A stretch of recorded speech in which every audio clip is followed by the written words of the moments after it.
તો આર્થિક બોજામાં એમ કે સળવાશ રહે છે.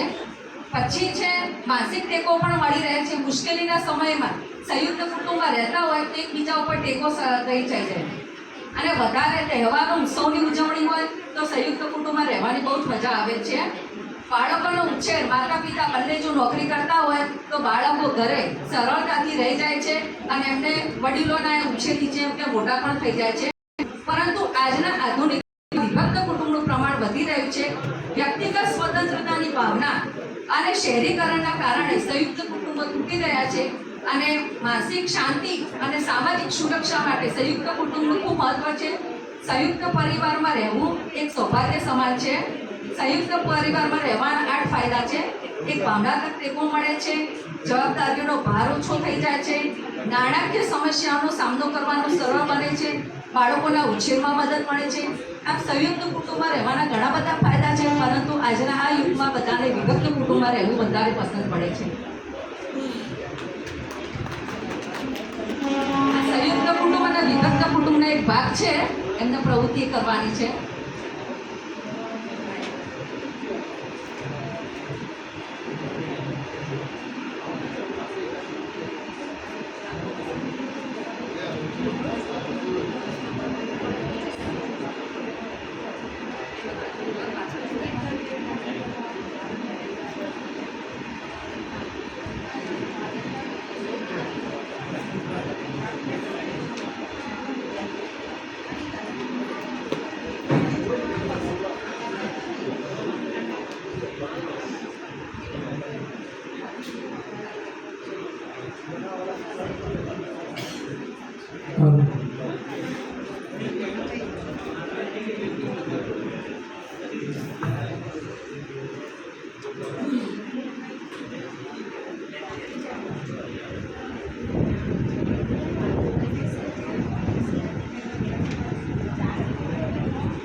દર્શાવતું એક બાળગીત છે.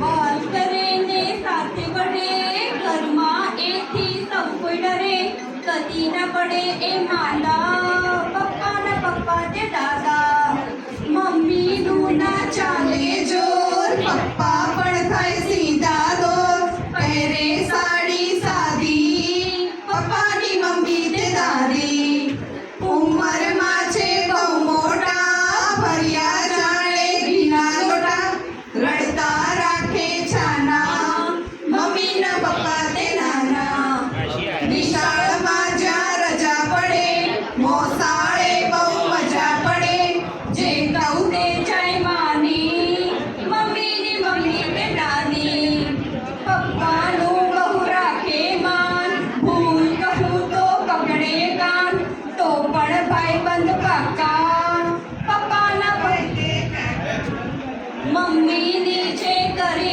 મદદ, તામ જોઈને દોડે જડ, કામકાજમાં બાકી, કાકાની બહુ તે કાકી, માંગ્યું આપી દે ઝટપટ, પાણે જડાનો ભારે વાર, જવાબ આપે હામાં, મમ્મીના ભાઈ તે મામા, મામાનું ઘર તે મોસાળ, મામી મારી છે હેતાળ, હેતથી આવે સામી, મામાની બહુ તે મામી, કોળી ચોળી પીપળ પાન, તેમણે પાડ્યું મારું નામ, રડું તો પડતા રોઈ, પપ્પાની બેન છે કોઈ, દાદા દાદી તે છે તમે, મમ્મી પપ્પા પ્રેમ નમે, ચેતી જોઈએ સુવા, કોઈના વર્તે ફુવા, મામા એટલે બે માં, માજે વાતે માસી બા,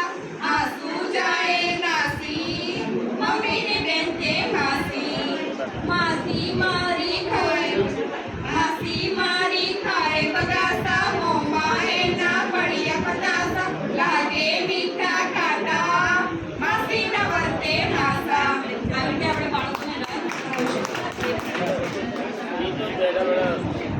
Yes.